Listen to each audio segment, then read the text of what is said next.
welcome back to another Random Sam Epic Mom. Alright, so this one's going to be uploaded on 1st of January, but I am recording in December. It's my younger girl's birthday, and she has celiac disease, so getting her a nice cake is got to be homemade because there's not a local bakery that I found that does the gluten-free stuff. So, since she has some friends over and all that, what we do is homemade stuff. Now, I don't have the time or the energy to do, measure out flour, baking powder, all that. So what I do is I go to the store and I get these. Now they do sell these at the store, gluten-free yellow cake. Now what she wanted was a strawberry cake. I couldn't find a strawberry cake. So we're gonna be kind of improvising to make it seem like a fancy cake. Now, when we are done making that cake, we're going to make some cupcakes that are regular. So there's no chance of cross-contamination, but her friends who don't have celiac disease can still have something tasty.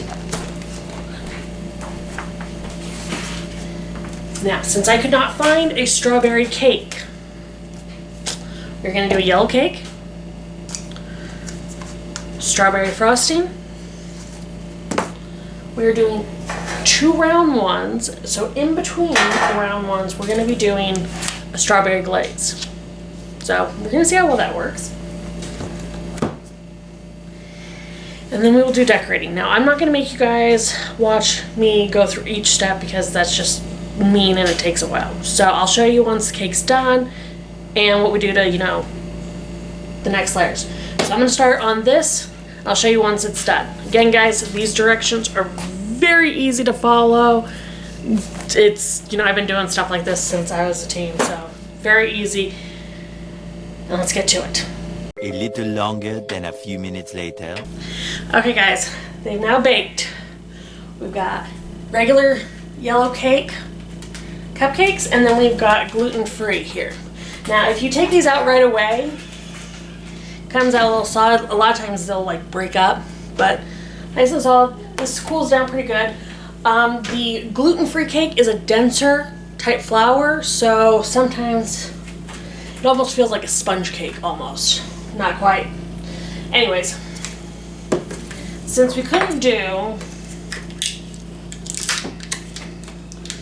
a gluten-free strawberry cake, like I said, we're going to add a couple extra special steps. Now my older kid loves apples, this one likes strawberries. So what we're going to do, you can either use pie filling, or what we're doing this time is this is a glaze for strawberries. So it's got the strawberry taste without a bunch of strawberries in it. And you'd probably use this for cheesecakes and such. So normally when I do 2 layers of cake, I do frosting in between. What we're doing this time, though, is we're doing the glaze. So,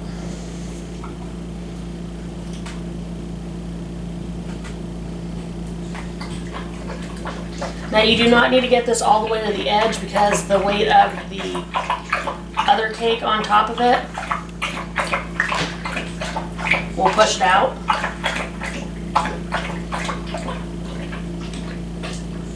And again, it does not take a lot, guys. It just trying to make sure you don't put too much in. That's the trick.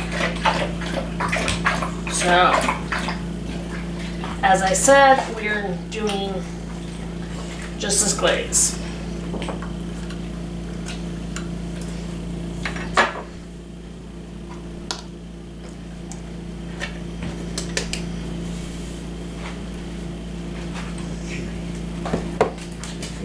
As you can see, not too bad.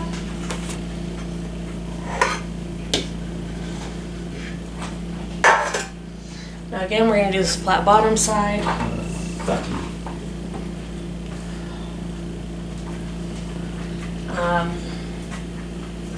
And we're just going to let that sit for a minute before we put on the icing. Now, as you can see, we didn't put too much in, so it's not going to push through completely. A little bit of red is trying to come out.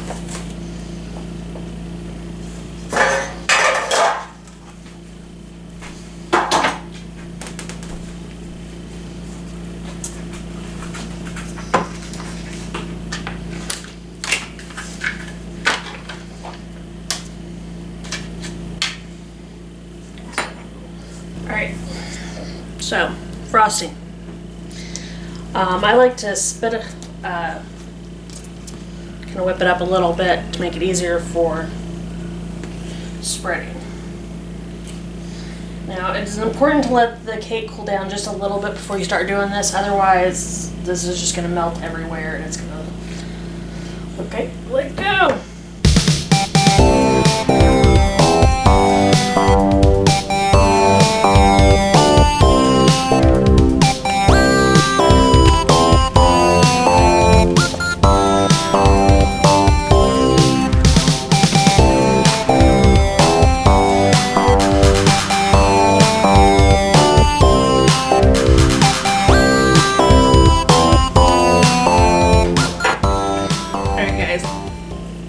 So as you see, frosting it doesn't take too long. Just be careful because if you're put too much on top, or you go too fast on it, or put too much pressure, it can break the actual cake up.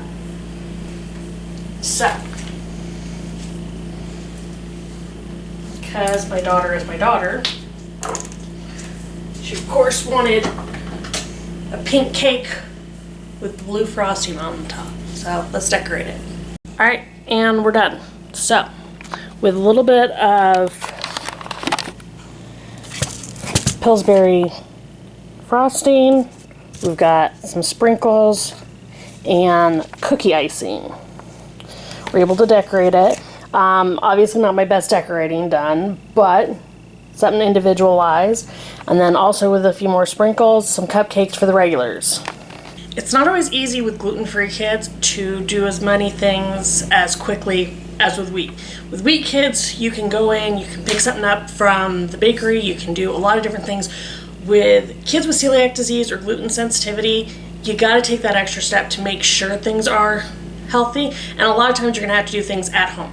But just because it's homemade doesn't mean it can't be unique and can't be, something they'll enjoy. So I hope this gives you guys a couple of ideas as far as putting the fruit in the middle. Any type of pie mix that you like, put in between two cakes, and it works really well also. I hope if you guys have any gluten-free kids, if you've had some tricks or some things that have really gone over well, let me know in the comments. I'm always open to new ideas. And I'll talk to you guys again soon. Bye.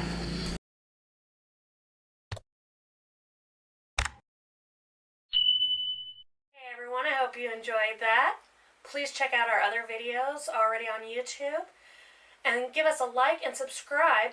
And if you hit that bell for notifications, you'll know when we put something new out. So try to make every day matter by finding the fun. You guys have a great one. Bye.